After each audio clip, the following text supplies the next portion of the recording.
graça e paz. Estamos aqui para mais uma edição, para mais um episódio do nosso podcast, o do Renovecast, que é o podcast do Ministério Renove.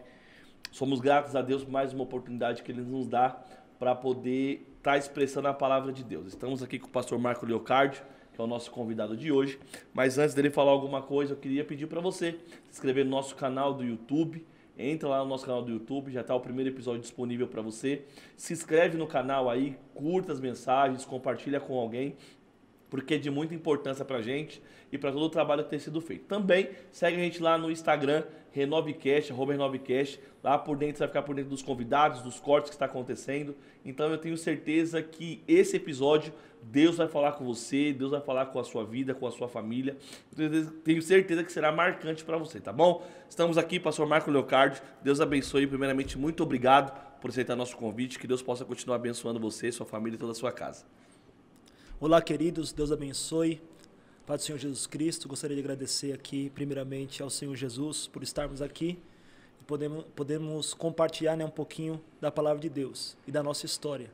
Está aqui agradecer ao pastor Tiago, a todo o Ministério Renove, pastor Danilo, pastor Esther. Está aqui o nosso amigo Jefferson, que está aqui atrás das câmeras também. Temos que agradecer esse trabalho que ele tem feito. Tenho certeza que essa aqui é uma das portas que o Senhor está abrindo para o Ministério Renove. Amém. Para sermos boca de Deus aí para a igreja brasileira e também fora do Brasil. É verdade. Porque essa é uma das ferramentas que a gente consegue alcançar muitos lugares. Então quero agradecer pela oportunidade, pelo carinho sempre. Muito obrigado. Amém. Somos gratos pela sua vida. Para quem não sabe, o pastor Marco Leocárdio está aqui na cidade de Analândia. Ele vai ser a boca de Deus para a gente esse final de semana aqui na nossa cidade. E eu tenho certeza que a gente aproveitou a oportunidade para trazer ele aqui, para transmitir algo para você que está em casa também nesse dia de hoje. Vamos começar? Vamos bater aquele papo? Já tomou um cafezinho? Já tomou uma água? Café. Glória a Deus, vamos lá. Bora lá. Marquinho, assim eu posso chamar carinhosamente. A gente tem essa liberdade, a gente tem essa amizade. Sim, sim. Eu queria que você contasse. Fala pra gente um pouco quem é o Marco Leocárdio. Além do pastor, além do professor, além do pai. Conta pra gente um pouco da história do pastor Marco Leocárdio. Quem é o Marco Leocárdio para você hoje? A minha história com Cristo começou há mais ou menos 18 anos atrás, meus irmãos. 18 você tá anos. velho, irmão? Que isso? Tô ficando velho. 18 anos atrás, nós fomos convidados por um casal de vizinhos, né, para participar de um culto de jovens. E assim começamos a frequentar aí para a igreja, até que em um culto de jovens nós aceitamos a Jesus. Meados de 2006 nós se batizamos, se eu não me engano foi dia 2/12 de 2007, perdão. Nós se batizamos, em 2006 nós se convertemos e assim nós seguimos nossa caminhada com Cristo. Ministrando a palavra faz mais ou menos uns 14 anos que a gente ministra, 15 anos que a gente ministra a palavra. E para a glória de Deus tem sido bênção. E entregamos a nossa vida para o Senhor Jesus por completo. Eu e minha casa, nós servimos ao Senhor hoje em tempo integral. E nós estamos alegres por isso, irmãos. A obra de Deus, para nós, é alegria fazer a obra de Deus, pregar a palavra de Deus. Não é algo pesado, a gente não está cansado da igreja. A gente ama fazer o que a gente faz. Estamos com a nossa família aqui na cidade de Analândia para poder compartilhar um pouquinho daquilo que o Senhor tem colocado no nosso coração. A gente entende que aquilo que é de Deus, né, Marquinhos? Não traz peso, não traz dores, né? É assim a palavra nos ensina. Sim, sim. Então é muito importante falar sobre isso, porque a gente vai falar isso mais pra frente no decorrer da entrevista, sobre o seu ministério pastoral, sobre a sua família. Mas quando que você realmente entendeu sobre a sua conversão, para você começar a fazer parte de um chamado, para começar a fazer parte de uma comunidade local, como que você começou e entendeu mesmo que aquilo ali era o teu chamado, era a tua vida, como que foi aquele start que você deu, que falou assim, ó, esse é o momento que eu preciso viver disso aqui, eu preciso me jogar mesmo no evangelho. Qual foi o momento que o evangelho realmente entrou na tua vida? Foi um momento crucial na minha vida. Para quem não sabe, desde pequeno, eu sempre joguei futebol. Então, sempre treinei, sempre, enfim, foquei nesse sonho. E chegou um dia que eu estava lá no Rio Grande do Sul,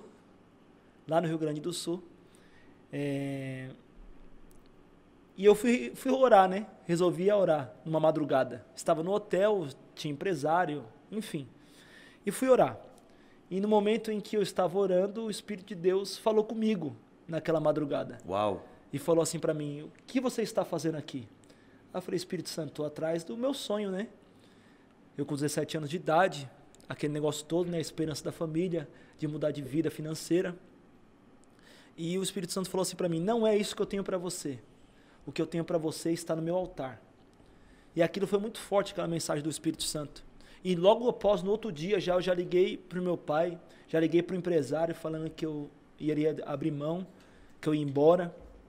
Enfim, eles relutaram, ficaram sem entender um pouco, mas...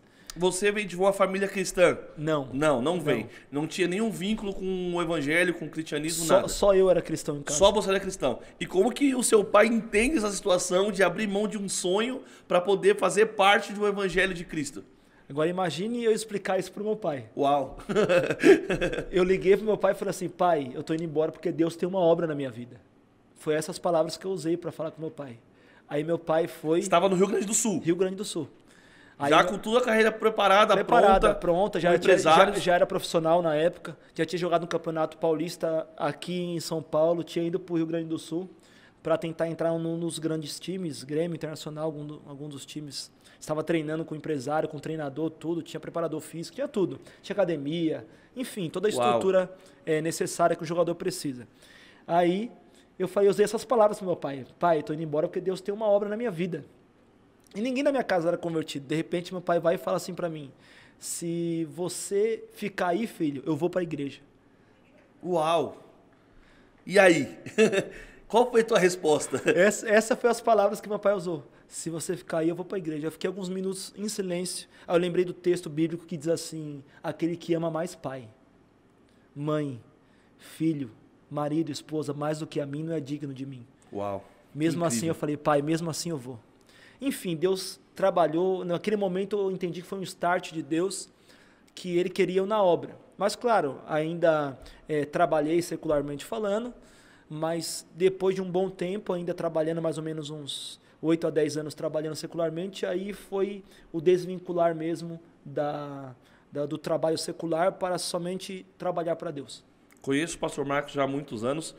E qual foi a idade que você tinha quando você começou a ministrar, quando começou a pregar? Minha primeira pregação foi em novembro de 2012, se eu não me engano. 2011, alguma coisa assim, 2009, alguma coisa assim. Não me lembro a data, o ano correto. Foi 2009, se eu não me engano. Então, foi novembro de 2009. Eu preguei, a minha primeira pregação foi 10 minutos. Uau! Aí o pastor falou assim... Já? Já? Acabou? Eu falei, só foi isso. Até aqui o Senhor me deu. Se passa daqui, é carne. Aí eu preguei 10 minutinhos só, enfim. E eu comecei a ser, né, mais ousado. Eu pedia pro pastor, né, para ministrar e tudo. Meu primeiro pastor, o pastor Márcio. Quero deixar um abraço para ele também. E eu me lembro uma vez que que até engraçado essa história. A igreja estava cheia, né? E ele tinha prometido para mim que eu ia pregar, né? Mas ele não sabia que nesse culto ia lotar tanta gente. Estava lotado e eu acho que era a minha segunda ou terceira ministração ainda. Aí, antes de eu pregar, ele veio no meu ouvido assim e falou assim, se você falar alguma besteira, eu te pego depois. Ele falou no meu ouvido. Enfim. As pernas tremeu na hora. Né? Já tava tremendo, né? Aí depois que ele mandou o recado ainda que as pernas tremeu mais. Mas enfim, deu tudo certo. Graças a Deus. Fluiu tudo bem. E a gente precisa agradecer essas pessoas, por quê? Porque elas acreditaram na gente. Sim. Sem a gente ter dado fruto ainda. É fácil a gente investir, aqui eu já deixo uma mensagem, uma ministração, é fácil a gente investir naquele que já está dando fruto. Então vamos começar a investir naqueles ainda que estão na semente. Uau! Nós precisamos investir na semente, não naqueles que estão dando fruto. Então o evangelho é isso, Cristo acreditou na gente, ainda a gente sendo semente, sem produzir nada. Então são pessoas que a gente precisa agradecer, que acreditou em nós, mesmo ainda a gente sendo sementes. Gratidão, né? Gratidão. Ser grato é muito incrível, porque a gente vive sobre isso. Sim. A gente vive sobre isso. Você acabou de falar sobre acreditar numa semente. E hoje é poucas pessoas que fazem isso. Hoje é uma realidade totalmente diferente. Exatamente. Hoje é mais fácil você dar uma oportunidade para quem já está pregando há muitos anos, para quem já está na mídia, para quem já está... É muito mais fácil do que você abrir a porta para quem está começando. Exatamente. A gente viveu a itinerância durante muito tempo e a gente sabe que é muito mais fácil você dar uma credibilidade maior para quem já está ali no meio, para quem já está ali na mídia, para quem já está ali totalmente envolvido, do que para quem está começando. Exatamente. E a itinerância para você? Eu posso falar desse assunto com propriedade. Eu vivi muitos anos na itinerância. Quanto tempo? Eu vivi na itinerância 13 anos de pregando, viajando o Brasil afora e pregando o evangelho.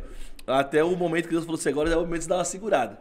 Pisa no freio. Assim, e aí eu vivi muitas experiências e eu queria que você contasse um pouco das suas experiências que você teve aí viajando, pregando aí, como que foi para você. Porque viver uma itinerância, eu costumo dizer, Marquinhos, um lema que eu levo para minha vida, eu tenho muitos amigos que nos assistem, que vivem essa vida da itinerância, que a itinerância ela é muito boa. Ela te dá muitas coisas, ela te apresenta muitas portas, te apresenta muitas pessoas, mas da mesma forma que ela te apresenta, ela cobra, ela tira de você. Então, às vezes, suga muito. E às vezes abrir mão da família, abrir mão de filhos é muito complicado. Então conta pra gente um pouquinho da sua história com a itinerância, por exemplo. Como que foi pra você, como que tem sido pra você essa trajetória? Eu não gosto de usar essa palavra itinerância, né? Porque eu acredito que ficou muito defasado. Muito pejorativo, né? Na verdade. Pejorativo devido, enfim, a grandes escândalos, né? Mas eu gosto de dizer que eu sou um cooperador do reino, né? Coopero em diversos ministérios. Eu entendi o meu chamado, que eu sou um dos... Deus me levantou para ser um dos edificadores nesses últimos dias. Porque Deus nos deu um ministério, junto com a pregação do Evangelho, um ministério de mestrado, né? Uhum. Então, a gente caminha junto ali, nessa fluência. Então, no caso, o Marco Leocádio, ele não só prega, mas como ele também abre agendas dele para poder pregar estudos, a fazer a aplicação de estudos. Então, a gente ministra cursos, ministra algo dentro das grades de matérias teológicas também, se for necessário, enfim. E a gente entendeu que a gente nós levantamos discípulos, né? Discípulos para o Senhor, não para mim. Uhum. Então, os discípulos são para Jesus. Então, aonde nós passamos, e graças a Deus as portas continuam abertas, e nós temos entendido que nosso papel é esse, é trazer fundamento para a igreja, trazer fundamentos, ou relembrar os fundamentos. Tem um texto legal que eu vou ler rapidinho com vocês aqui, é Hebreus capítulo de número 6, quem puder abrir aí na sua casa. Hebreus 6... Hebreus capítulo 6, deixa eu achar aqui, Hebreus capítulo 6, verso 1, diz assim, ó, por isso, deixando os rudimentos da doutrina de Cristo, prossigamos até a perfeição, não lançando de novo o fundamento do arrependimento de obras mortas e de fé em Deus, e da doutrina do batismo, e da imposição de mãos, e da ressurreição dos mortos, e do juízo eterno. Pronto, olha aqui. Então, não vamos lançar de novo o arrependimento de obras mortas, o da fé em Deus, doutrina do batismo, imposição de mãos, ressurreição dos mortos e juízo eterno. Esses são os 6 rudimentos importantes que a igreja precisa ter. São bases importantes. Então, eu acredito que Deus nos chamou para isso, para lançar esses fundamentos, ou relembrar esses fundamentos que às vezes a igreja esquece. Então, nós passamos lançando ou relembrando esses fundamentos, e graças a Deus tem frutificado. Aqui no Ministério Renove nós participamos desse nascimento, né? Porque nós acreditamos que igreja não se abre, igreja se nasce. Se nasce. Né? Só abrir aqui para quem está nos assistindo. Para quem não sabe, o pastor Marco Leocádio é um dos nossos mentores, é alguém que tem nos instruído, que tem nos aconselhado. E ele sempre foi um participante direto do nascimento do Ministério Renove. A gente estava aqui na semana passada com o pastor Danilo e a pastora Stephanie, que ele contou sobre o nascimento do Ministério Renove, e o pastor Marco Leocádio foi uma peça fundamental em aconselhamentos, em instruções para que isso acontecesse, para que o Ministério Renove estivesse nascido. Então o pastor Marco Leocádio é um canal, que foi um canal para nós. Amém. E ele tem sido aí o nosso mentor, o nosso aconselhador dos momentos difíceis e bons também. É por isso que sempre o pastor Marco está aqui na Lândia. E a nossa alegria é ver essas igrejas frutificarem, porque não é sobre placa, né? É sobre o reino. Sim. Então, nossa alegria é isso. Nossa alegria é poder ver o Ministério Renove já com essa estrutura, com tão pouco tempo, mas já podendo estar num podcast, já podendo fazer um evento da proporção que nós vamos participar hoje, que é sobre casais na cidade, que já não tem tantos eventos quanto esse na cidade. E o Ministério Renove já consegue já colocar as mãos e fazer eventos como esse. Então, a nossa alegria é essa, ver os ministérios por onde a gente passar crescendo, a gente só passa e dá aquele start, né? Aquela virada de chave, e o pessoal continua, ou colocamos a lenha, né? Para que o fogo continue pegando ali. A gente falou aqui na semana passada com o pastor Danilo que o Ministério Renove, apesar de ser um bebê, a gente tem essa preocupação com o reino, que eu acho que essa é a peça fundamental. Enquanto hoje a religiosidade, e vou até polemizar um pouquinho aqui, a religiosidade que se preocupa cada um no seu quadrado, cada um com a sua placa, mas eu sou da igreja X, da igreja Y, e o Ministério Renove tem esse fundamento. A gente não tem muita importância, a gente não dá muito valor à placa que você congrega.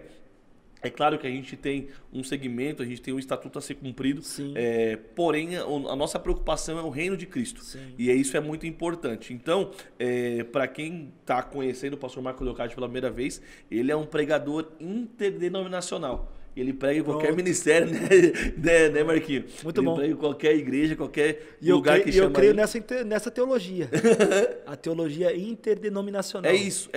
Isso pra gente é importante. Por quê? Porque a gente não prega a placa, a gente prega o reino. Então isso pra gente é muito importante.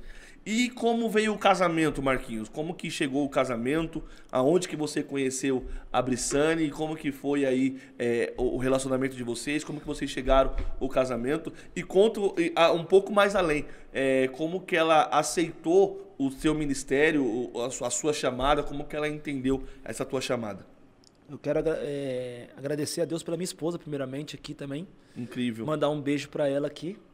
E dizer que ela é fundamental, né, no meu ministério, devido a termos filhos, a termos responsabilidades, até mesmo a negar ela mesma, abrir mão de muitas coisas para acreditar na chamada de Deus. E nós se conhecemos na igreja da mãe dela, onde a mãe dela e o padrasto dela são pastores, né? Eram pastores na igreja Avivamento Mundial. E eu comecei a frequentar a igreja, né? Saí dessa primeira igreja que eu estava em transação para essa igreja, para Avivamento Mundial, e acabei conhecendo ela lá. Porém, eu conheci ela quando ela tinha 14 anos de idade. E na igreja era permitido namorar somente com 16. Então eu tive que ficar 2 anos orando com ela. 2 anos esperando. Mais um conselho para os jovens adolescentes que estão aqui. Gente, orem antes de se relacionar com alguém. Então, orem antes. Exatamente. Então o que acontece? Isso é muito importante, que o pastor Tiago falou. Devido a essa abertura de eu vou permitir para não perder. Mas eu vou permitir para não perder, acaba perdendo do mesmo jeito. Mas perde dentro. É o filho mais velho da parábola do filho pródigo. Tá perdido dentro. Do mesmo jeito. Do mesmo jeito que o outro só saiu. O outro só saiu. Mas só que o outro continuou dentro, mas só que estava perdido. Não sabia tudo aquilo que o pai tinha para oferecer para ele. Estava perdido do mesmo jeito. Então, nós oramos durante 2 anos. Com 16, ela 16 e eu 19. 18 para 19, começamos a namorar. Enfim, tivemos algumas turbulências, porque como ela nasceu na igreja, praticamente cresceu na igreja, ela não havia conhecido o mundo, não havia conhecido nada. E ela tinha essa curiosidade. E quando com 18 anos, ela saiu da igreja. E eu falei para ela, se você sair, então não vou ficar com você, né? Não posso ficar com você estando fora da igreja. E acabei terminando com ela, ficamos 1 ano sem ter relacionamento, e depois de 1 ano, aí ela retorna. Eu estava conhecendo outra moça, enfim, a conversa estava até já meio adiantada, não tinha tido nada, mas estava conversando com a moça, conhecendo. Aí ela soube disso, tinha voltado, ela foi lá na minha casa, a casa do meu pai na época, conversar comigo e tal, enfim. Aí eu tive que fazer a escolha. Claro que a gente já carregava algumas promessas devido ao tempo de namoro, alguns profetas já tinham sido usados para falar conosco, e eu optei pela promessa de Deus né, que Deus havia falado, que ela voltou a tempo.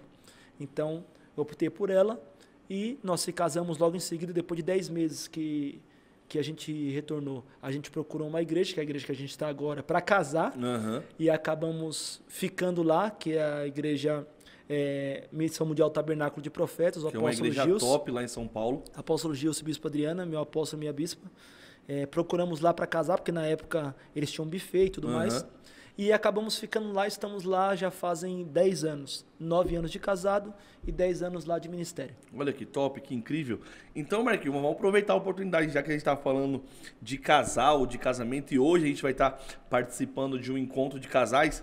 Eu queria que você deixasse um conselho. Eu sei que o pastor Marcos ele tem um curso especializado para relacionamentos. Eu queria que você deixasse um conselho aí, até para a gente poder passar essa mensagem um pouco mais à frente para quem está nos assistindo. Se você desse um conselho para quem está começando um relacionamento agora. Para quem está Para quem está começando. Para quem está pensando em se relacionar. Deixa um conselho para a gente.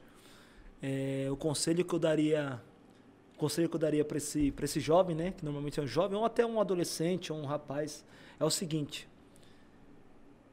aprenda a perdoar. Uau! Que incrível! Porque relacionamento é perdoar todo dia. Então, casamento é isso. Casamento, a pessoa vai errar todo dia dentro daquilo que você acha que é o certo e vice-versa. Mas só que se você tiver um coração perdoador, pode ter certeza que o seu relacionamento vai longe. Uau, que incrível. Coração perdoador. Por essa eu não esperava. Por essa aí eu não esperava. Que top. Porque Jesus, é Jesus, irmãos. Quem muito é perdoado, muito ama. Pronto, acabou. Então, se você tem um coração perdoador, você vai amar muito. Uau. Conta pra gente, Marquinhos. Eu falo porque eu tenho esse curso, eu adquiri esse curso do pastor Marco. Depois, se você que está assistindo quiser adquirir esse curso dele de relacionamento, é muito bom. E tem uma pérola lá naquele livro, não sei se você vai utilizar hoje. Não fala, não pérola não segredos, não. Eu quero saber isso aqui. Sobre aquele versículo que diz que precisa deixar pai e mãe. Conta pra gente um pouco desse detalhe desse texto aí, o que é esse desvincular pra gente.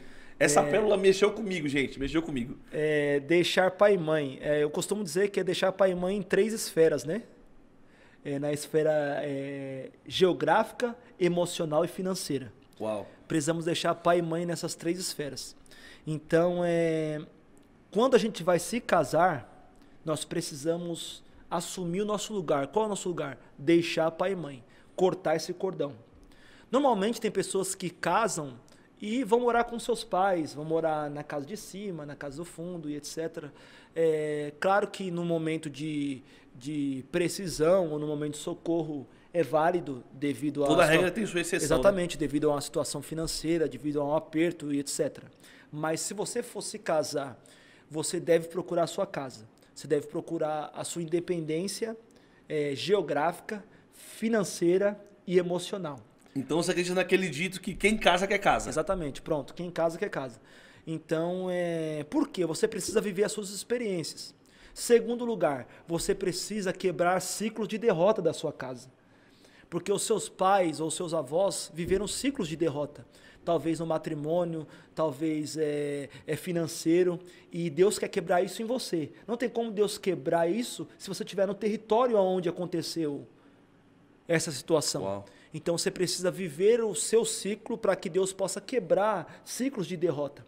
Se eu não me engano, é Levítico 26, 40, que fala assim que nós devemos orar pedindo perdão pelas nossas iniquidades e a iniquidade dos nossos pais.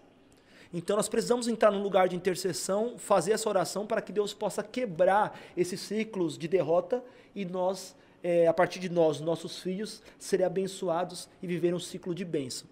Então, deixar pai e mãe geograficamente, ou seja, procurar sua casa, emocionalmente, parar de tudo ligar para o pai, tudo, pai, aconteceu isso, pai, não sei o que, mãe, não sei o que, deixar esse... Casou, o pai resolve. Não Casou, a mãe resolve. Exatamente, não. Essa independência emocional. Então, desvincular disso aí também, cortar esse cordão umbilical, emocional. Porque agora é vocês dois. Os dois são uma só carne. Então, é um e o outro. E o terceiro lugar é financeiro, né? parar de depender do pai financeiramente. Então você tem que ter, você vai passar suas, por isso que eu falei da casa, vai passar suas provas, vai passar os dois. Você está passando as suas lutas, vai passar porque vocês vão aprender vocês e Deus. Não vai, ai pai, ai mãe, ai não sei o quê. Não. Então essas 3 esferas são muito importantes para que você possa dar um passo gigantesco no seu casamento. Então, deixa geograficamente, deixa emocionalmente, deixa financeiramente. Esse financeiro, essa esfera financeira que você fala, serve também para quem está pretendendo começar a namorar? Por quê? Eu acredito sem dúvida. Quando você começa a namorar, você tem gastos. Sem dúvida. Você tem investimentos, vai levar na verdade. Pro McDonald's, vai né? depender de pai e mãe o tempo inteiro. Não é não? Então, a posição correta é ter essa dependência financeira também, ou melhor, independência financeira. Já no namoro. Já no namoro. Já no namoro. Tem um curso, um novo curso, acho que se você não adquiriu, que eu fiz exatamente para os jovens, que se eu não adquirir, já me passa. São as 3 fases que o jovem vive, né? Observar e escolher, me preparando para o casamento e os primeiros passos do casamento. Uau, que incrível. Essas 3 fases. Observar e escolher. O que eu preciso observar num jovem ou numa jovem para mim poder... quais qualidades que ela precisa ter para mim poder me relacionar, me aproximar dela. Segundo, me preparando para o casamento. Nessa etapa, eu falo a respeito de se preparar profissionalmente, certo? Se preparar financeiramente, ter uma profissão antes de casar para você não passar a prova financeira. Então tudo isso... O garotão que acorda 1h da tarde não tá né, para namorar, né? Aí não, varão. Ô Eloy. Aí não, varão. Aí não, né, profeta? O cara não faz nada na vida, só acorda 1h da tarde e acha que tá pronto pra namorar. E aí, Gé? Pode? Aí não, varão. Já balançou a cabeça que não dá, né? Não dá. Não, varão. Então eu acho que essa independência financeira é muito importante até para quem tá pretendendo namorar. Exatamente, precisa procurar ter uma profissão, os dois procurar a evoluir financeiramente, profissionalmente, para depois dar o passo do casamento. Claro que existem pessoas que falam assim, não, eu vou namorar e vou me casar daqui, 6 anos. Você concorda, pastor? Depende da sua capacidade espiritual. Se você tiver capacidade espiritual de suportar os 6 anos de namoro, aí você que vai aguentar a prova. Então.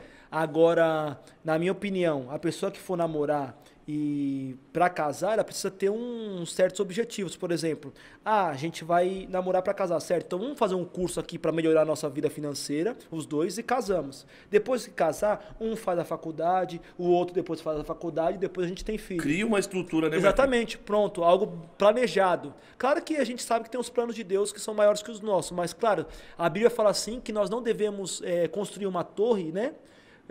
Sem antes calcular ela, para que alguém não venha passar na frente e dizer assim, ó, não terminou a obra. Então nós precisamos sentar e calcular e colocar no papel. Vamos fazer isso, isso e isso, para que nós não venhamos pecar contra Deus aqui, para que nós não venhamos sofrer financeiramente aqui, e tudo bonitinho vai dar certo. Então tem que haver planejamento, tem que haver conversa, tem que haver um alinhamento dos dois espiritual e, mais importante, se prepararem para as etapas para que tudo venha correr bem. Então os jovens sofrem hoje devido à falta de conhecimento. Você sofreu no seu casamento, Sim. Eu sofri no meu casamento devido à falta de conhecimento. Depois que a gente sofre, que a gente vai buscar conhecimento. Então, para que o jovem vai sofrer, sendo que ele tem disponibilidade de conhecimento agora? Então, uma das coisas que a igreja precisa abrir os olhos é para isso. É para que venha ensinar os jovens... Trazer o conhecimento antes, né? Exatamente. A preparação para o casamento ou casamento, para trazer esse conhecimento para que eles não venham sofrendo lá na frente. Isso vai diminuir até o índice de divórcio da igreja. Esse foi um dos pensamentos quando a gente do Ministério Renove decidiu fazer esse encontro de casais, é justamente trazer essa preparação também para quem é noivo, para quem está namorando, para quem está pretendendo namorar, que a gente tem ali pessoas que de repente querem começar um relacionamento, começar a namorar, então eles vão trazer esse aprendizado também no encontro que a gente vai ter hoje também. Porque eu acredito, Marquinho, que o lado financeiro, ele é muito complicado dentro de um relacionamento. Muito. Existe uma estatística, eu não lembro qual que é a fonte agora, que fala que 70% dos relacionamentos eles acabam por conta do financeiro. Um que atribui a culpa ao outro, e o lado financeiro pesa muito. Pega. A gente que é pai de família, a gente sabe. O lado financeiro pega muito. Pega por que também pega? Porque nós sabemos que, por exemplo, a mulher tem as suas necessidades. Sim. Então a mulher ela tem as suas necessidades de cabelo, unha, enfim, pessoal. A mulher, ela tem que, você precisa investir na sua mulher. Você precisa entender esse lado da sua mulher. Não é frescura. É o lado feminino, é o lado da mulher. Ela precisa ser cuidada. O homem, ele se sente amado pela sua esposa pelo trabalho dela. A mulher não, a mulher pelo cuidado com ela. Então o homem se sente amado quando a esposa faz as coisas em casa, tá tudo limpinho, é o trabalho dela. Exatamente. Agora o homem não, o homem para com a mulher se sente amada quando o homem cuida dela, diretamente com ela. Então esse cuidado é necessário e não tendo esses cuidados devido às complicações financeiras, começa a abalar a mulher. Porque ela vai, por exemplo, ela vai para um culto, ela vai, sei lá, vai para algum lugar e ela vê as mulheres sempre arrumadas e ela não, ela vai se sentindo, ela começa a evitar sair, ela começa a querer ficar em casa. Traz a inferioridade para ela. Exatamente. E ela começa a ficar em casa, então tudo vai abalando. Ela já não quer mais se relacionar intimamente com você devido a ela se sentir feia e você não entende, começa a brigar com ela. Então, aí começa todo um ciclo de briga que acaba virando aquela grande bola de neve e se achega no É por isso que o financeiro, ele é muito importante, gente. É muito importante. Suma importância. A gente entende isso, mais uma vez, a gente que é pai de família, a gente sabe que o financeiro é uma área que o inimigo tem atuado muito. Falando um pouco de finanças, já que a gente já entrou nesse assunto, relacionamento e finanças, o pastor Marco Leocardio, ele tem uma experiência muito grande sobre essa questão ministerial. E a Brissane, ela tem esse entendimento, porque eu conheço o pastor Marco já há alguns anos e, como eu falei, eu sempre acompanhei o ministério dele, é um cara que super influencia a gente, sabe? E ele vive 100% da obra de forma integral, igual ele já falou aqui. Ele vive da obra 100% integral. E a gente sabe que tem lugar que você vai que a igreja te abençoa, tem lugar que você vai que a igreja não te abençoa, e você acaba ficando refém disso aí. Então, Marco, conta pra gente um pouco dessa experiência, o que é depender de Cristo 100% financeiramente também falando, porque é um desafio muito grande. Eu costumo dizer em casa, e eu falo isso abertamente, é um desafio que eu não sei se hoje eu conseguiria fazer. Ter estrutura para isso. Ter uma estrutura para isso. E Deus te estruturou, te capacitou para você viver esse momento e viver 100% da obra. Como que é para você isso? Nós passamos muita coisa mesmo. Muitas perdas, situações complicadas para poder se estruturar e conseguir viver pela fé. Não é fácil viver pela fé. Não é para qualquer um. Deus chamou alguns, né? Eu costumo dizer, porque às vezes o jovem pregador, ele se empolga, né? Se empolga e alicerçar uma família dentro da verdadeira vida de um ministro não é fácil. Por que eu digo verdadeira? Porque é fácil eu chegar aqui, Tiago, R$3.000 para mim vir aqui aí eu vou, semana que vem R$2.000. Então, para mim, já 2 semanas eu ganhei 5.000. Então, dá para me manter minha família. Agora, quando eu digo na verdade, eu digo, eu não cobro. Eu não cobro para ministrar. Eu nunca vou cobrar para ministrar. Claro que, se eu for falar alguma coisa de cunho teológico, porque aí sim, nisso eu paguei para me aprender, aí é outra coisa. Agora, num cunho de pregação, não. No cunho de pregação, eu não concordo e é algo meu, né? É uma particularidade minha. Então, nada contra quem faz, né? Nada contra quem faz, e se você faz, aí é o particular seu e Jeová. É exatamente isso. Essa é a minha particularidade. Então, eu não cobro. Então, como o Thiago falou, é difícil, às vezes, a gente vai para uma igreja e a pessoa não entende isso, né? A pessoa não entende que a sua família vive integralmente. Então, às vezes, ela, tá aqui a gasolina, tá aqui. E a minha esposa e eu já entendemos isso e a gente entendeu que a nossa dependência não está numa oferta da igreja, não está em uma pessoa, mas está em Deus. E devido a isso, também, junto com essas perdas, nós vivemos diversas experiências fantásticas com Deus. Que nem, por exemplo, hoje as minhas filhas vestem sapatos bons, vestem roupas boas, mas eu não comprei nada. São pessoas que são tocadas por Deus para poder trazer. Minha esposa trocou todo o guarda-roupa dela. Glória a Deus. Sem eu gastar R$1 do meu bolso. São pessoas que são levantadas para abençoar. Então, tudo isso a gente precisa contar também. E uma coisa que eu vou dizer aqui que vai desmistificar tudo agora. Puxa, essa aqui Bora, você não esperava. bora. Pega isso, Bora pega isso aí, Gé, no seu espírito. A gente Pega tá aqui isso. pra isso. Hebreus, vamos lá, Hebreus capítulo 11. Vamos, Pega isso. vamos trazer polêmica aqui? Olha Calma, só. já, calma. A Vou gente trazer. gosta disso, hein? Pega isso, Gé, no seu espírito. Pega aí, Gé, no seu espírito isso aqui, hein? Hebreus. Hebreus 11. Hebreus 11. Vamos lá. Ó, Hebreus 11, verso de número 33. Hebreus 11, 33. Os quais pela fé venceram reinos, praticaram a justiça, alcançaram a promessa, fecharam a boca dos leões, apagaram a força do fogo, escaparam do fio da espada, da fraqueza tiraram força. Na batalha se esforçaram, puseram em fuga exércitos dos estranhos. As mulheres receberam pela ressurreição os seus mortos, uns foram torturados. Aqui já mudou. Não aceitaram o seu livramento para alcançarem uma melhor ressurreição. E outros experimentaram escárnios, açoites, até cadeias e prisões. Foram apedrejados, cerrados, tentados, mortos a fio da espada, andaram vestidos de peles de ovelhas, de cabras, desamparados, aflitos e maltratados. Olha o versículo 38. Dos quais o mundo não era digno. Errantes pelos desertos, montes, pelas covas, cavernas da terra. E todos estes, olha só, Tiagão, e todos estes, tendo tido testemunho pela fé, está escrito o que aí? Foram aprovados por Deus, é isso? Não, verso 39. 39. Ora, todos esses, apesar de haverem sido aprovados por Deus por meio da fé, não presenciaram a concretização do que eles haviam prometido. Não alcançaram a promessa. Então, presta atenção. No verso de número 33, está falando de uma qualidade de pessoas que viveram pela fé.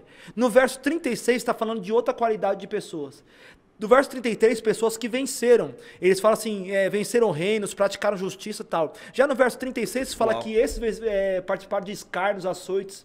Então, presta atenção. Se eu venci ou se eu perdi, supostamente, se eu vivo pela fé, eu sou herói. Uau! Que incrível! Pegou? Então não importa se eu consegui conquistar reino ou se eu não conquistei reino. Para Deus, viver pela fé, você já é um herói. É um herói. Que incrível, cara. Que incrível. Pegou, todos eles estão na relação, tanto os que venceram quanto os que perderam. Todos os que tiveram livramento quanto os que não tiveram livramento. Os que enfrentaram, os que não enfrentaram. Mas só que o que me chamou mais a atenção é o seguinte. Eles não alcançaram a plenitude da promessa. Por quê? Eles não amavam mais a promessa do que a Deus. Eles amavam mais a Deus do que a promessa. Isso é incrível, gente. Amar mais a Deus do que a promessa vai além de muita coisa que a gente pensa. Além. Porque tem pessoas que vivem e respiram a promessa e esqueceram de amar a Deus. Porque se ele não pregar, ele não ama a Deus. Se ele não cantar, ele não ama a Deus. Se ele não estiver fazendo aquilo que supostamente Deus prometeu, ele não ama a Deus. Falando sobre isso, a gente, eu pelo menos, eu recebi uma promessa ainda quando era criança, que a gente viajaria os 4 cantos do mundo para poder pregar. Talvez o Marquinhos receba essa mesma profecia. Todos nós recebemos. Todos nós recebemos. Então o Gé recebeu. Que viajaria os 4 cantos da terra para poder pregar. O pastor Danilo recebeu uma promessa ainda maior, o Gé, que ele teria um microfone de ouro. Do Gugu? Do Silvio? E a gente recebeu essa promessa e a gente acredita que essa promessa pode ser cumprida. Eu vivi durante muitos anos vivendo na itinerância e eu tinha esse mesmo pensamento de não cobrar, de não estipular valor. Mais uma vez, nada contra quem faz. Cada um segue o seu ministério, cada um faz o que achar melhor. Porém, eu nunca tive essa ambição de cobrar, de pedir algum valor. E eu já tive muitas experiências, talvez você já tenha tido também assim, de você ir ministrar, cara, com fome. E não ter nem o que comer. E a pessoa olhar pra você e falar assim, ó, Deus abençoe. A família tá esperando. A família tá esperando, você falar, uau, e aí? Você entendeu? Exatamente. Então você vive totalmente na dependência de Deus. Teve um episódio que eu fui ministrar numa igreja e na época eu tava desempregado, Marquinhos. Meu Deus. Eu desempregado.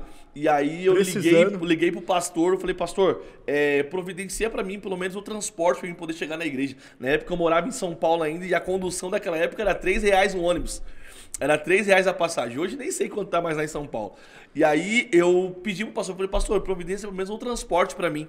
E aí o pastor falou assim, não, ok, nós vamos abençoar a sua vida. E aí eu fui, peguei R$3 emprestado na época, R$3 emprestado para poder pegar um ônibus, fui até a igreja, preguei, Deus abençoou, foi uma benção. A hora que eu voltei embora, era meio longinho a igreja.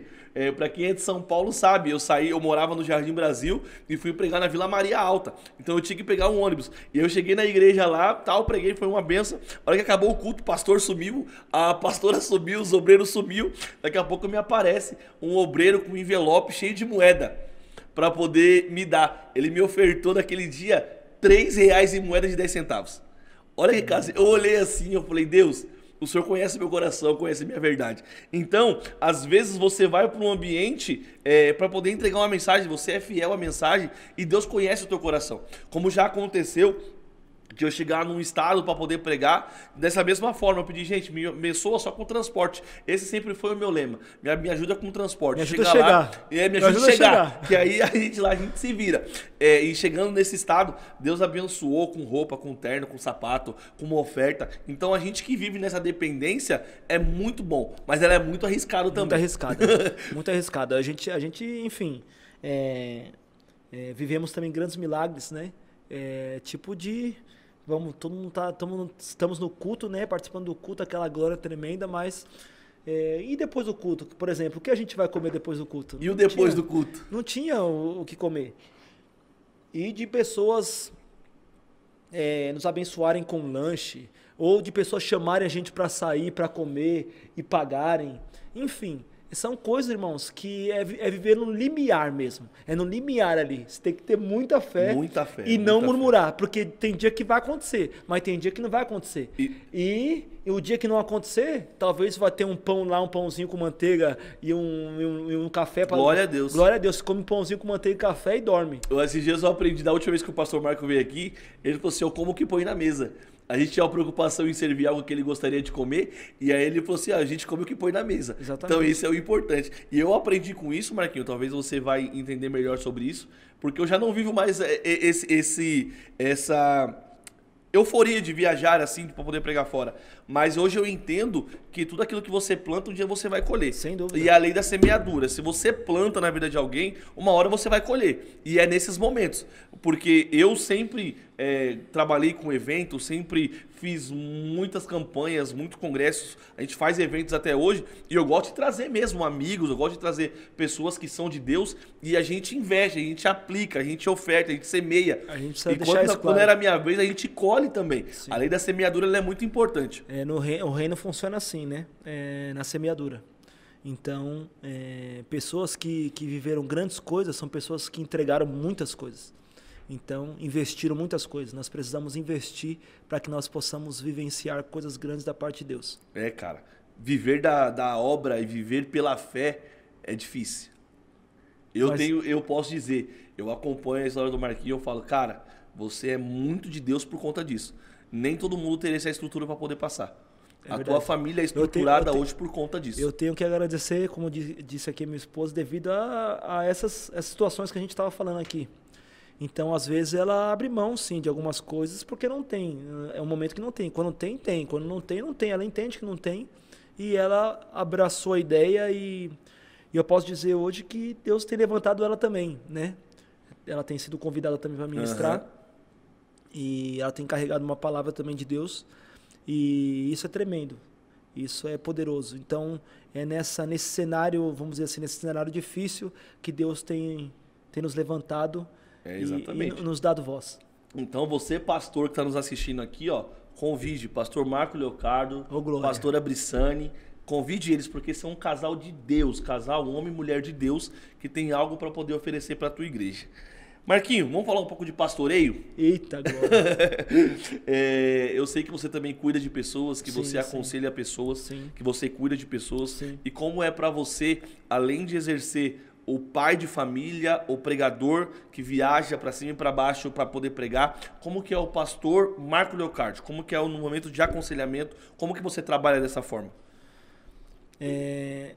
Ser pastor não é fácil, né? Rapidinho, ele me contou algo hoje que ele está fazendo um acompanhamento com um casal de pastor, com um casal que vai casar agora o mês que vem. Exatamente. Conta pra gente essa história também desse casal. Vamos lá, a gente tá fazendo um propósito de oração, né, com esse casal, jovens, né, vão casar agora, tem 22, 21 e ela tem 19 para 20, vão casar agora mês que vem em julho E a gente fez um propósito de oração com eles, um mês antes do casamento. Então vai ser 30 dias de propósito. Todo dia orando? Todo dia orando. Que top. E todo dia da meia-noite a 1. E nós, primeiro dia de oração, né? Nós oramos lá, enfim, louvamos, né, tal. E no outro dia que eles voltaram, já chegaram com a notícia boa, né? Porque já estavam procurando casa e não tinham conseguido. No nosso primeiro dia, no próximo dia, no outro dia, no dia seguinte, ela visitou um apartamento. Ela mandou a documentação antes, visitou o apartamento. Quando ela foi conversar com um rapaz da documentação, ele falou assim, não, já estava tudo aprovado, só você escolher. Uau, que incrível. Qual apartamento você quer. Enfim, ela escolheu lá num valor muito baixo devido... Você conhece a Vila Maria Sim. Alta lá? É caro morar lá. É um dos bairros mais nobres bairros lá de São Paulo. mais nobres, né? Então é mais caro. Eles vão pagar um valor legal num apartamento legal. E eles já chegaram contando esse testemunho. Então nós estamos acompanhando. No primeiro dia de oração. No primeiro dia. Já no segundo dia, quando eles voltaram já com a notícia Glória da vitória. a Deus, glória a Deus. E a gente está aqui agora, por exemplo, estamos aqui, vamos meia-noite entrar em videoconferência com eles, orar com eles, para continuar o propósito. E depois, quando a gente retorna, continuamos da meia-noite a 1 lá na igreja orando.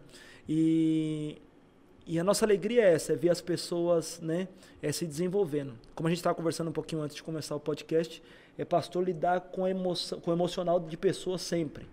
Então, o pastor, eu costumo dizer que o pastor é o ministério dos 5 ministérios, é o ministério que vive mais na carne. Porque ele lida com a emoção das pessoas todo dia. Irmão. É verdade. Todo dia ele lida com a emoção da pessoa. Faz muito sentido. Então, o vale de ossos secos, né? Nervos, ossos, carne. Então, o pastor é a carne ali. Então, o pastor lidar com as emoções direto. Então, nós precisamos... Primeiro, o pastor, ele precisa ser pastoreado. Então, para você estar bem, para você pastorear, você precisa ser pastoreado. Seu coração precisa ser pastoreado. E a segunda coisa é você amar pessoas. Você não está ali por oferta ou por alguma coisa que ela pode te dar em troca, não. Você está ali por amar a alma. Por amar mesmo. Acabou. Então, se você está ali por amar a ovelha, como você mesmo está dizendo, Jesus já morreu por elas, né, pelas ovelhas. Nosso papel é o quê? É cuidar delas agora. Tirar os espinhos, tirar, enfim, a sujeira, cuidar dela. Então, esse é o nosso papel. Então, como pastor, eu digo que eu aprendi muita coisa. Eu aprendi a me sensibilizar com as pessoas, né? Porque às vezes a gente está de fora do problema, a gente julga, né? Isso é fácil resolver. Isso a pessoa tá de graça, né? Não. Aprendemos a se colocar no lugar da pessoa, se sensibilizar pelo problema da pessoa. Já, enfim, participamos de cada turbilhão terrível, né? De aconselhamento, né? Situações mesmo extremas. Já vivemos situações extremas também. E ser pastor é amar pessoas. Esse é o resumo para mim. Ser pastor é amar vidas. A gente entrou nessa polêmica, é até um assunto polêmico, que a gente estava falando que normalmente a gente entende como pastor é aquele que dá a vida pela ovelha. E foi isso que a gente estava conversando aqui, porque quem já deu a vida foi Cristo. Ele já deu a vida pela igreja, ele já deu a vida pela noiva, ele já deu a vida. O nosso papel como pastor é cuidar. É tirar os espinhos da ovelha, limpar as ovelhas. Esse é o nosso papel como pastor. Exatamente. Mas você recebe bastante pessoas assim para poder fazer aconselhamento? Como que se trata essas pessoas? Como que funciona o seu lado pastoral? Cada caso é um caso. Nós temos que partir desse princípio, né? Cada caso é um caso. Então, a pessoa se achegou. Eu não gosto de aconselhar muito, né? Assim, pessoalmente. Claro, precisar a gente conversa. Quem tem essa graça de aconselhamento, porque tem esse dom, né, de aconselhar. Essa graça, minha esposa tem essa graça. Muitas mulheres e pessoas procuram ela para aconselhar. Mas se achegando a nós, primeiramente sabedoria, né? Já dando aqui uma dica para os pastores. Primeiro, chegou uma moça, né, pediu ajuda para você, passa para sua esposa. Né? É isso que a gente faz, isso é combinado. Ou se chegar um rapaz para ela, ela passa para mim, e assim sucessivamente. E nós sentamos para conversar e nós ouvimos a pessoa primeiro. Esse é o segredo, ouvir a pessoa.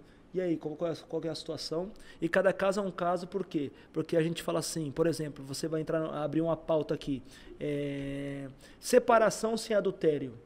É pecado? Pode acontecer? Pode. Ele já vai jogar uma bomba no ar, gente. Então, isso que eu estou falando. Separação sem um adultério.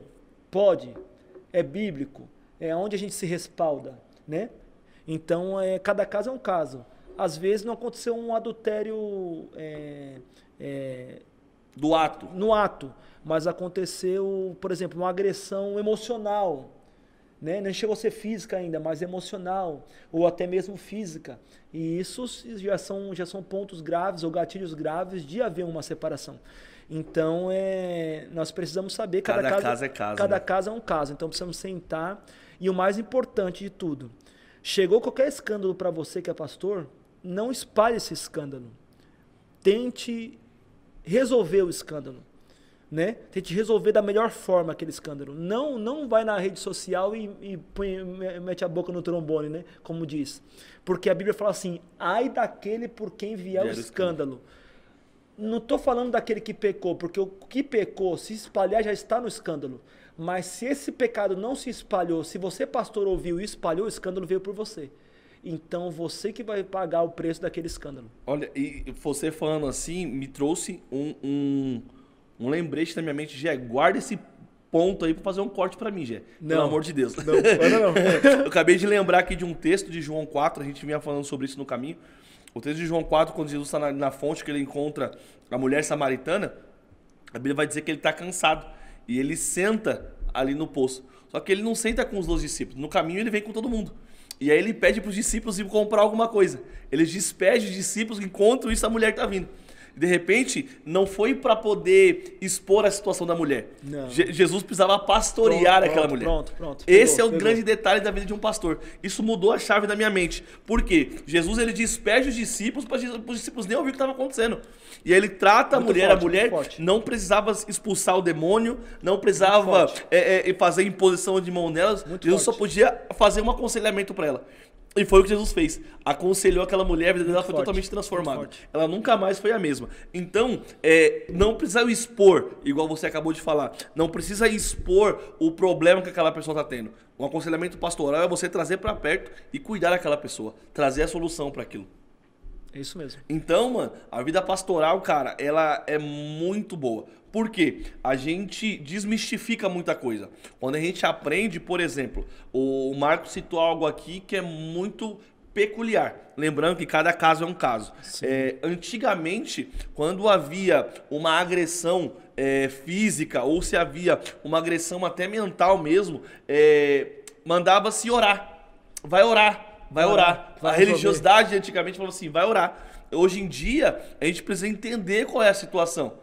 Eu até brinquei com o pastor Danilo esses dias. Eu falei, pastor Danilo, se de repente, nunca aconteceu com nós, graças a Deus, esperamos que isso nunca aconteça. Mas chega uma moça, uma mulher casada, pra gente falar assim, ó, eu tô sofrendo uma agressão dentro da minha casa. Eu tô sendo agredida pelo meu marido. O que eu tenho que fazer? Qual que é o posicionamento que a gente tem que posicionar? Pedir pra mulher orar? Eu sou o primeiro para assim, mano, vamos na delegacia. Porque tem que ser feito isso. Hoje a gente trata-se muita coisa que não é mais o normal. Não dá, por exemplo, mais uma vez deixando isso muito bem claro. Cada caso é um caso. Cada caso é um caso. Vamos devagar. Vamos devagar, porque a internet tem muito disso. Mas cada caso é um caso. Mas não dá para você olhar para a mulher que está sendo agredida todos os dias e falar assim, mano, vai orar. Não dá, Não tem como. Não dá, então, é muito peculiar. Pode chegar num ponto que não dê mais para ela voltar. Exatamente. E aí quem perde? Você entendeu? Exatamente. Quem vai dar conta sobre isso? Os pastores. Sendo que chegou em você, chegou até você. Se chegou um caso pro pastor, ele tem que resolver. Então, como o Tiagão falou, cada caso é um caso e precisamos ser pontuais, bíblicos e conseguirmos trazer uma clareza dentro daquela situação. Porque a pessoa está dentro da situação, ela não está enxergando mais nada além do que aquela situação. Está chegando mais nada além do que aquele descaso, aquela agressão. Então, para ela está presa naquilo. Está presa naquilo. Então, quando você traz clareza para ela e mostra que existe uma solução para aquilo, aí a pessoa talvez tome coragem para conseguir resolver aquele problema. Marquinhos, que incrível, cara. Que incrível esse bate-papo que a gente está tendo. A gente está caminhando para o nosso final. E eu queria abrir essa oportunidade para você aqui agora. Transmitir algo que Deus tem colocado no seu coração. Glória a Deus. Que você libere uma palavra para nós, para quem está nos assistindo, para quem está nos ouvindo. Amém. Aquilo que Deus tem confiado ao seu coração, ministre para nós. Esse é o momento que você vai revelar aquilo que Deus tem revelado ao seu coração. Amém. Eu quero compartilhar com vocês rapidamente aqui. Vou ler aqui, pode ler, Gé? Posso ler, né? Ah, tá. Vamos lá. 1 Reis, capítulo 18, verso 38. 1 Reis. 1 Reis 18, 38. Diz assim: Então caiu o fogo do Senhor, e consumiu o holocausto, a lenha, as pedras, o pó, e ainda lambeu a água que estava no suco. Naqueles dias, Israel estava vivendo um cenário complicado de idolatria, né? A Baal estava crescendo muito, por quê? Porque devido a Jezabel ter se casado com Acabe, né? Jezabel, nós bem sabemos que era filha de Et-Baal, e a adoração a Baal chega a Israel e fica aquela adoração dividida, né? E Elias resolve se posicionar diante daqueles dias, aquele cenário de idolatria. Então, Elias convoca uma grande guerra contra os profetas de Baal e de Azerá, né? Se eu não me engano, era 850 profetas contra Elias. E Elias, ele resolve subir, né? Naquele monte e desafiar ali os profetas. O que Deus tem ministrado no meu coração é o seguinte: é as duas portas, a larga e a estreita. A larga está para todo mundo. O texto vai dizer, Mateus 7,14. A porta estreita, porém, é a porta apertado o caminho que conduz à vida. Poucos são os que a encontram. Uau. A porta larga, ela está aberta para a perdição. Agora, a porta estreita, não. São poucos que a encontram. Ou seja, a porta estreita você precisa encontrar. Para encontrar, você precisa procurar. Pegou? Então, nós precisamos urgentemente buscarmos ao Senhor e encontrarmos esse lugar, né? Esse lugar de restauração. Foi o que Elias fez. Essa porta era estreita. Ele falou assim, o quê? Eu vou caminhar por ela. É ela mesmo. Só tem eu, então vou cair para dentro. Então Elias vai contra a idolatria. Ele sobe a montanha. E de repente o texto vai dizer o quê? Que ele fala assim, vem aqui todo mundo para assistir isso aqui. Todo mundo vai assistir. Então o povo inteiro sobe lá no monte e ele começa a liberar algumas coisas. Primeiro, ele fala assim, pegue 2 novilhos. Vocês, profetas de Baal, escolhem um e eu vou escolher outro. Então eles escolhem um, Elias escolhe outro, aí os profetas de Baal vão clamar, clamam e nada acontece. Aí Elias vai e chega na sua vez, ele pega o seu novilho. Então esses 2 novilhos já falam de algo profético para nós. Quando Jesus foi ser julgado, estava ele quem? Ele e Barrabás. 2 novilhos. Uau. Pegou? O povo escolheu quem? Barrabás. O novilho errado. Uau. Uau. Pegou? Então escolheram o novilho errado. Elias escolheu o novilho certo. Esse é o primeiro ponto. O segundo ponto é o seguinte. Eles clamaram a Baal e nada aconteceu. Por que acontece? Naquela época eles acreditavam que Baal era o Deus que fazia dar a chuva. Então Elias falou assim, já que ele faz chover, vamos ver se ele faz cair fogo do céu também. Bora. Então eles clamaram e nada aconteceu. Aí chega a vez de Elias, a primeira coisa que Elias faz é o quê? Restaurar o altar que estava derrubado. E é esse ponto que Deus tem ministrado no meu coração. A igreja precisa restaurar o altar que está derrubado. Amém. O que está acontecendo? Estão destruindo com suas atitudes a moral da igreja. Estão destruindo a santidade dos jovens. Estão destruindo os louvores cristocêntricos. Estão destruindo ou estão quebrando, né, os princípios e valores cristãos dentro da igreja. E nós precisamos ser o Elias da nossa geração e restaurar esse altar. Esse altar que o diabo tem conseguido derrubar. Amém. Então vai essa mensagem para o seu coração. Seja o Elias da sua geração. Amém? Olha só. Elias não foi ele que derrubou o altar. Foi ele que derrubou o altar? Não. Mas foi ele que reconstruiu. Uau. Pegou? Não foi ele, não foi responsabilidade dele que o altar caiu. Mas foi responsabilidade dele em restaurar. Amém? Então, não sei se foi nossos pais, ou se foi a geração anterior que derrubou esse altar, mas é a nossa responsabilidade. Deus está nos chamando a responsabilidade hoje para restaurarmos esse altar. Amém. Santidade não tem nada a ver com religiosidade. Amém? Santidade é um estilo de vida.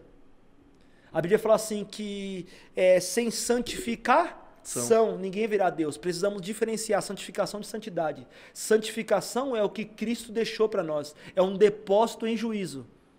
Quando ele dá o seu sangue, ele deixa um depósito em juízo. Ou seja, a santificação é quando eu entro debaixo do sangue de Cristo. Agora, a santidade não, é um estilo de vida. Uau. Santidade você escolhe a negar. E a autoridade de Deus não está na cadeira, a autoridade de Deus está na renúncia. Quanto mais você renuncia, mais autoridade você ganha no mundo do Espírito. Então, a geração que precisa ter autoridade contra o diabo, contra a idolatria, é uma geração que renuncia muito. Então, nós precisamos voltar a renunciar. Amém? Precisamos voltar a renunciar. Pegou aí, Gé? Amém. Oh, Quanto glória. mais você renuncia, mais você mais autoridade você ganha no mundo do Espírito. Por que Elias tinha uma autoridade no mundo do Espírito? Porque ele renunciava. Amém. Amém? Grandes renúncia te dá grandes autoridades no mundo do Espírito. Então não é sobre cadeira, é sobre renúncia. Amém? Uma geração que precisa renunciar mais. Então os profetas de Baal prestaram um culto no altar, levantando uma falsa adoração. Porém Elias repara o altar. Ele usa quantas pedras? Você lembra? Não. Conta pra mim. Puxa, você não lembra quantas pedras? Não lembro. 12. 12 pedras. Quantos apóstolos Jesus teve? 12. Pedro nos chama do quê? De pedras vivas. O altar que Deus quer levantar é você. Uau. Você é um altar vivo que Deus quer levantar nessa terra. Amém. Você que está nos assistindo aí, você é um altar vivo que Deus quer levantar. Amém. Seja onde for, seja no seu trabalho, seja nas ruas, nas praças, seja onde for. Você é um altar vivo que Deus quer levantar. Amém. Então, 12 pedras é os 12 discípulos. Elias faz um buraco, um sulco capaz de conter 2 medidas de semente em volta do altar. Amém? Amém. E por que ele joga água no lugar de colocar semente? Conta pra mim, Marquinhos. Puxa vida, hein? Conta, Marquinhos. Ele cava ao redor do altar e joga água lá, em vez de jogar semente. O texto fala assim que era de jogar semente. Por que ele joga água? Solta. Pega isso no seu coração, pega aí, Gé, no seu coração. Sementes são palavras de homens. A água é a palavra de Deus. Quando ele cava, ele está dizendo assim, para esse altar ter efeito, eu preciso cavar para alcançar as raízes e curar as raízes dele. Uau. Então não é com sementes humanas que eu vou conseguir curar as raízes dele, é com a palavra de Deus. A palavra de Deus. Amém. Pegou? Então não tem como esse altar ter efeito com as raízes machucadas, com as raízes enfermas. Tem que curar a raiz. Pegou? Então o Espírito Santo precisa cavar, curar a sua raiz, para depois o seu altar ter efeito. E não é com semente humana. Pegou? Não é com palavras persuasivas de sabedoria humana, mas é com a palavra poderosa de Deus. Amém? Então, para mim encerrar, uma geração marcada pelo fogo, que é a geração de Elias, foi marcada pelo fogo. É uma geração que, primeiro, renuncia. Segundo, ele sobe para reconstruir o altar. Terceiro, ele vai e as suas raízes são curadas. E quarto, ele faz o quê? Ele pega a lenha, que representa a cruz. Ele despedaça o novilho, coloca em cima do altar e joga água. Vamos lá. Quem é aqui da ciência, da química, sabe que é impossível fogo pegar na água. Sim ou não? Sim. É impossível. E por que Elias vai, despedaça, arruma a lenha e joga água lá? Como é que o fogo ia pegar na água? Uau. Hã? Porque o fogo de Deus só pode descer se primeiro vier a água, que é a palavra. Não tem fogo se não tiver palavra. Pegou? Se tiver fogo sem palavra, é fogo estranho. Uau. Uau. Os religiosos piram. aí os religiosos piram, Marquinhos. Pegou não aí, já? tem fogo se não tiver palavra. Palavra primeiro. É a palavra que é o combustível. Porque que acontece? Normalmente, a igreja que é conhecida que é boa de palavra é uma igreja fria no fogo. E uma igreja que é conhecida, que é fervorosa, é uma igreja fraca na palavra. Mas segundo o texto é o seguinte, a palavra vem preparar o combustível que quando o fogo descer, ela vai manter. Uau. Glória a Deus. Pegou? Então uma igreja que tem palavra é uma igreja que recebe o fogo verdadeiro. É uma igreja marcada pelo fogo do céu. Glória a Deus. Glória a Deus. E o texto vai dizer assim que o fogo desce, pega todo o sacrifício, lambe todo o suco ali, ó, de água. Pegou? Ou seja, o fogo não só desceu no sacrifício, desceu em tudo, desceu na raiz, desceu Glória em tudo. a Deus. Porque na verdade o fogo tem que vir de dentro para fora. Uau. Uau. Pegou? Aí o que acontece? Aí Elias vai e sai correndo. Ele sai da onde ele está e ele vai para outro monte. Por quê? Porque quando a chuva acontece... Falta 3 minutinhos, hein? Não, vambora. Quando a chuva acontece quando? O sol vai, bate na água e o vapor sobe. Então, quando a água, o fogo desceu do céu e bateu na água, o que subiu para o céu? O vapor. Vapor. Fazia 3 anos e 6 meses que não chovia em Israel. Quando sobe o vapor, ele ia sair correndo para outro monte para quê? Ele fala assim, vai avisar Acabe lá que vai chover, hein? Pegou? Uau. Quem sabe o que entregou no altar, sabe o que vai acontecer no céu. Ah, irmãos, puxa vida, hein? Meu Deus. Ah, isso aí é demais. Repete isso aqui pra ficar gravado. Marca isso aí, gente, pega pelo amor de Deus, gente. Pega isso no seu espírito. Quem sabe o que deixou no altar, sabe o que vai acontecer no céu. Uau. Pegou? Quem está conectado com os acontecimentos do céu é aquele que sabe o que deixou no altar. Meu Deus. Elias sabia o que tinha deixado no altar. Ele tinha colocado água, e água naquela época era raro. Ele vai e manda trazer 4 baldes de água e joga. Depois manda trazer mais 4 e joga. Os caras falam, Elias está desperdiçando água? Não, Elias estava semeando água no altar para que a água descesse do céu. Ah, irmãos, Glória puxa vida, hein? Glória a Deus. Pegou? E 4 baldes de água, simbolizando os 4 evangelhos. Uau. Isso é uma aula, gente. Pegou? Pegou? Então olha só, e o fogo caiu. E todo Israel que estava em cima do muro, agora eles gritam, só o Senhor é Deus. Glória a Deus. Só o Senhor é Deus. Glória a Deus. A idolatria caiu por terra mediante ao posicionamento de restauração do altar e resposta do céu. Glória a Deus. O que a nossa geração precisa é restaurar o altar e Deus confirmar dos céus o que nós estabelecemos aqui na terra. Glória a Deus. Então a nossa geração, para ser marcados com verdadeiro fogo, nós precisamos restaurar o altar para que os céus confirmem o que a gente está fazendo na terra. Amém. Amém. Amém, queridos. Recebemos essa palavra. A gente, para quem é membro do Ministério Renove, sabe que a gente está implantando isso, que nós queremos e estamos almejando ser uma igreja mais perto da Bíblia. Então, você que está nos assistindo, que é de outra cidade, de outra denominação, nunca procure uma igreja que é mais perto da sua casa. Procure uma igreja que é mais perto da Bíblia. Opa, isso aí tem que cortar também, né? Procure uma igreja que é mais perto da Bíblia. Porque é a palavra de Deus. A palavra de Deus é aquilo que cura Exatamente. as raízes, que cura as feridas, Meu que Deus. cura tudo. Ó, um culto. Foi um culto, hein? Um culto a Deus bem prestado pode mudar toda uma cultura. Uau. Um culto bem prestado de Sadraque, Mesaque e Abednego mudou toda uma cultura na Babilônia. Olha o valor que tem o teu culto. Pegou? Então um culto bem prestado pode mudar Amém. uma cultura.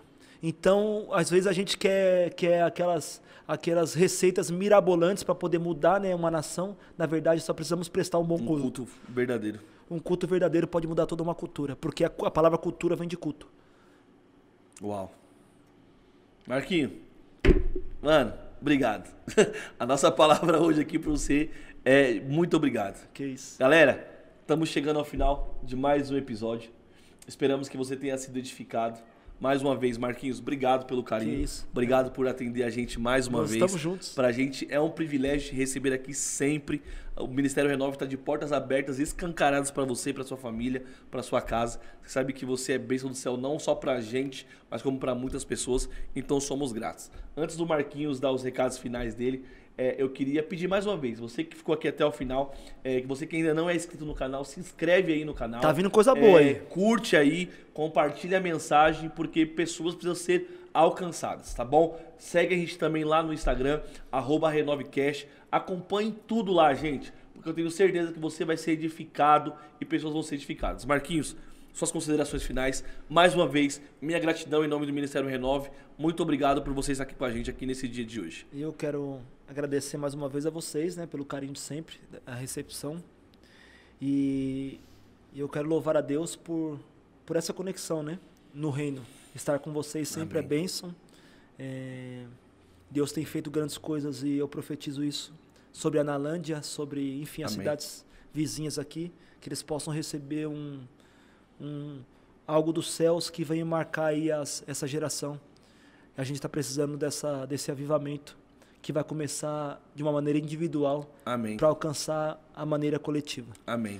E eu quero fazer agradecimento especial ao Gé. Eu quero que você venha aqui, Gé. Tá aqui nos bastidores. Vem aqui, Gé. Vem aqui. Vem aqui. Não, vem aqui. Gé tá aqui nos bastidores. Gente, eu preciso agradecer. Para quem não sabe, o Gé também faz parte da equipe aqui do podcast. Ele está com a gente aqui no dia de hoje. E ele está aqui trabalhando. Agradecer ao Gé. De prontidão aqui, tudo que está acontecendo aqui por trás das câmeras. Ele que está trabalhando aqui. Que Deus possa abençoar a sua vida também, Gé. Em nome de Jesus. Deus abençoe o Gé. Tem que fazer agradecimento, irmão, porque é através desses cabras aí que as coisas acontecem. É verdade. Todo o trabalho de edição quem faz é o Gé. Os bastidores. Então, obrigado, Gé. Mais uma vez por estar aqui com a gente aqui. Em nome de Jesus. Deus abençoe. Gente, sigam o pastor Marco Leocádio nas redes sociais dele. Fala aí seu Instagram, Marquinho. @Marco Leocádio. Você consegue achar a gente no Instagram. Marco Leocádio no Facebook. Se quiser nos procurar aí para adquirir os cursos, meu número é 11 9 60 47 27 15. 11 9 60 47 27 15 para cursos ou ministrações. Top. Esse é meu número. Você vai falar diretamente comigo e a gente... Não tem assessoria? Não tem assessoria. Você fala diretamente comigo e você vai ter alguém... Não mirabolante, mas pelo menos bíblico na sua igreja. Amém. Para poder ministrar uma palavra. Isso é importantíssimo. Marquinho, obrigado. Deus abençoe. Que vocês sejam abençoados por essa mensagem. Que Deus abençoe sua casa, sua vida, sua família. Que o Senhor faça resplandecer a glória dele sobre você. Deus abençoe em nome de Jesus. Beijo no coração.